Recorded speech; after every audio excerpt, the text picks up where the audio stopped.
what would you say on that great mystery of life? Is that something that is identifiable within both religions? Yeah, well, let me answer it this way. I'll give my last sort of pitch, my overall pitch for the gold in Buddhism. From a Christian point of view, Buddha existed before Christ. So, and he existed on the other side of the world. He didn't have access to the teachings of the people following Yahweh. He didn't know Christ. So, but what we have here, we have a man who who was dissatisfied with the world. He looked around and he said, "There's got to be something more. If this is all it is, it's not enough." And he had everything, and he was like, and then he gave up everything. He literally gave up everything. He gave up his family, he gave up a kingdom, and he said, "I'm going to dedicate my life to finding the ultimate meaning, the ultimate peace, the ultimate thing that makes this life complete and worthwhile." And he did crazy amounts of asceticism. And then he rejected that. He rejected the rejection of the body. He said, "No, no, no, that's not how it works. It's not going to get me there. So there's something, my body's part of it. My my efforts are commensurate with the purpose I have in my form, in my body." Okay. And then he saw it through that way. And if you read the mythology around him, like, and you take it with just a little bit of seriousness, the picture that is painted is this man is the ultimate skeptic. He's not going to be satisfied with anything less than perfect eternity. He rejects gods to their faces. He says, "No, this is not it. This is not going to be satisfactory." There's one of the teachings where he goes to Brahma, the creator god in that system, and he's dissatisfied with Brahma. He's like, "No, this isn't it either. I can't accept this."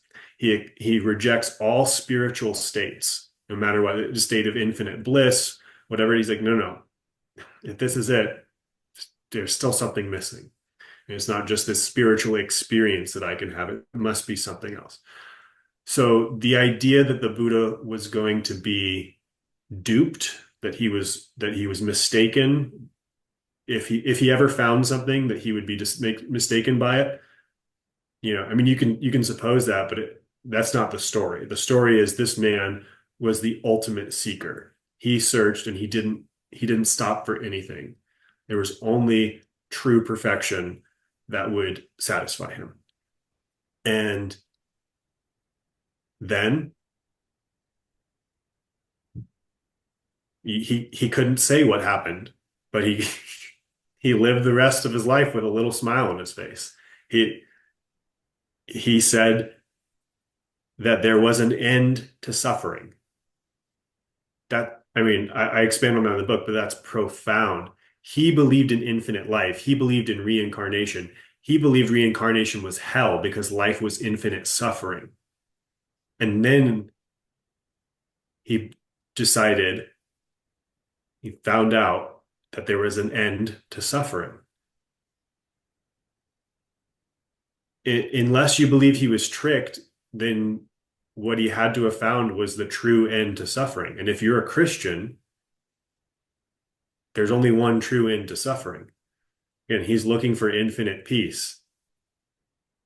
He, he found the Prince of Peace. I don't know what to tell you. Like, that's what happened. He found Christ. Unless, sorry. He found Christ. Yeah, unless you just want to say it's all a lie. I mean, you can do that, whatever. But I think that's what happened. And he was not in a place and time, literally before Christ was born. He was not in a place where he could be like, "Oh, by the way, hey, have you heard of this guy Jesus? Oh, wait, no, he hasn't been born for 600 years. So never, and he's not on this side of the world for, you know, whatever. We don't hear about him for millennia after that." So, but the Buddha found what satisfied him, what was truly satisfying, was infinitely satisfactory. Because life to him without this was infinitely unsatisfactory. It was completely unacceptable, always missing something, and he found what was missing. Again, if you're a Christian, if you take the Buddhist story seriously, I think that's what you have to come to. Now, yes, it uses weird techniques that we're not familiar with. The philosophies, especially in the modern world, is kind of bent, and you're like, what's going on here? And it's not a necessary addition to any Christian's life, but through what we've been talking about, I really think that it's leading people down a path to relentlessly searching after the truth.